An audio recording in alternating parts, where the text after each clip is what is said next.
back. I'm going to play some excerpts from this interview I did this week with Alan Greenspan, former Federal Reserve Chairman. I don't think the guy's spoken publicly in a year or some such thing, and he makes some really important points. You'll hear it. I just want to alert you to it.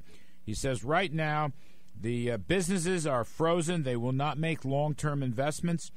Individuals, households, families don't want to make a long-term investment in homes. The Federal Reserve should not stimulate anymore, and the Obama spending stimulus actually had a negative effect on the economy. That's a whopper, and we're not going to be able to pay our Medicare commitments in the next couple of decades. Take a listen to my interview with former Fed Chairman Alan Greenspan. Let me begin on the economy right away. It just seems like whether it's jobs or a host of other indicators or GDP coming down less than 2%, everything is faltering right now. And I'd like to ask you, is it possible we are in a recession? Are we going back into recession? Strangely, I don't think that's the right question. I think that we have to examine basically what type of economy we are running into at this moment, which is really quite different from anything we've ever seen.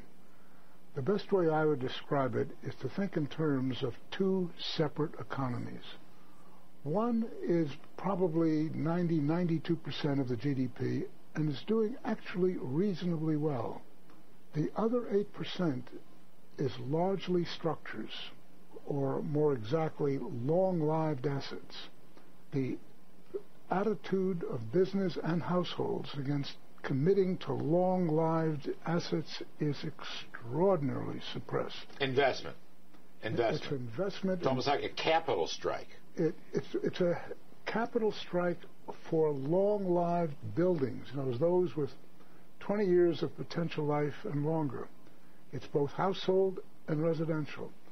The rest of the economy is not doing well, but is doing reasonably well. But if you take 50% out of 8% of the economy, that's the 4 percentage points which the unemployment rate has run up. And that's where all of the problem is. So what you're saying is you don't see this recession, you just see this almost structural imbalance in the economy. It may be a recession, but I'm not seeing it at the moment, and it's not relevant as far as I can see. All right, fair enough. So let me ask you the next obvious question. In those circumstances, with your view, is it worth it for the Fed to stimulate more, whether it's quantitative easing or whatever? I mean, they put in, $2.5 trillion of high-powered reserves. All we got out of this from the Joint Economic Committee's recent study is the worst recovery in modern times. Do we need more Fed action?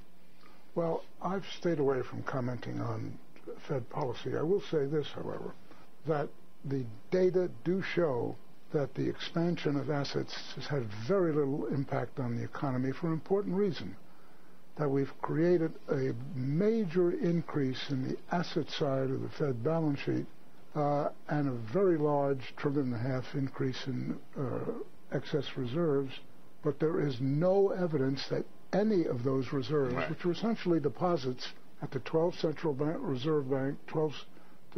reserve banks, by depository institutions, mainly commercial banks, and they're not relending it.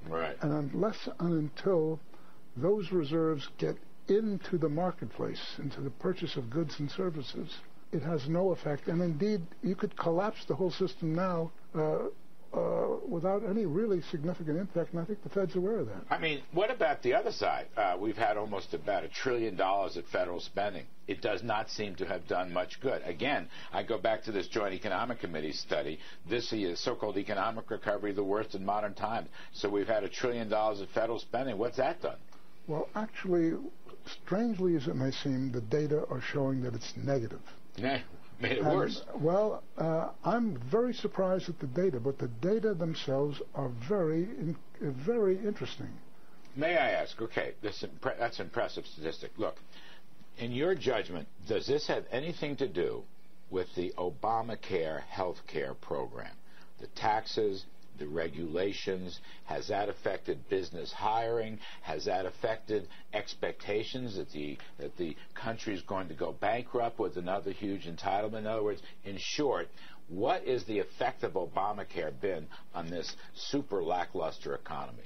Well, first of all, if it is in fact the case, and the data do show that this extraordinary expansion in the deficit is crowding out private sector investment, most economists will say, how is that possible with interest rates so low?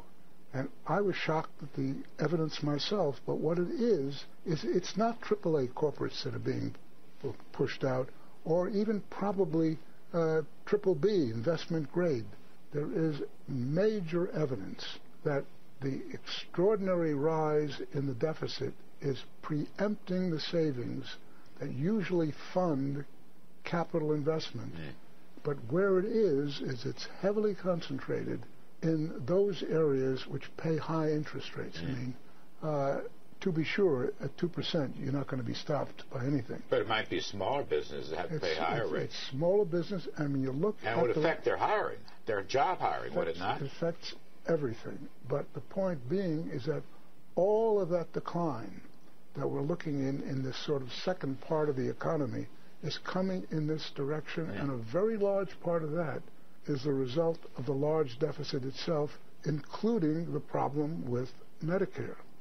Now, I have a problem, which is a long-standing one.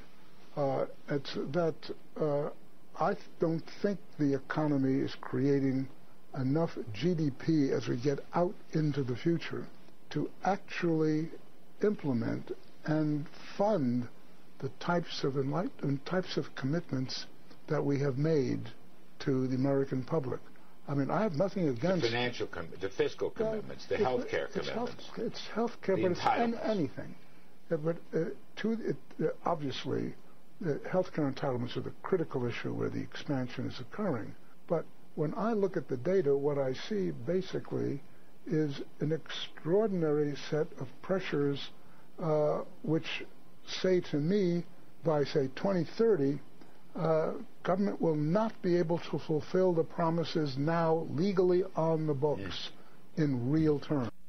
Boy, that last point is so vital. Government will not be able to fulfill the promises now on the books. He's talking about the whole panoply, Medicaid, Medicare, Obamacare, probably Social Security. And basically what he said was, we have to grow this economy much faster to be able to fulfill those commitments. Amen to that. I thank Alan Greenspan for his blunt speaking. I'm Larry Kudlow. We'll be right back.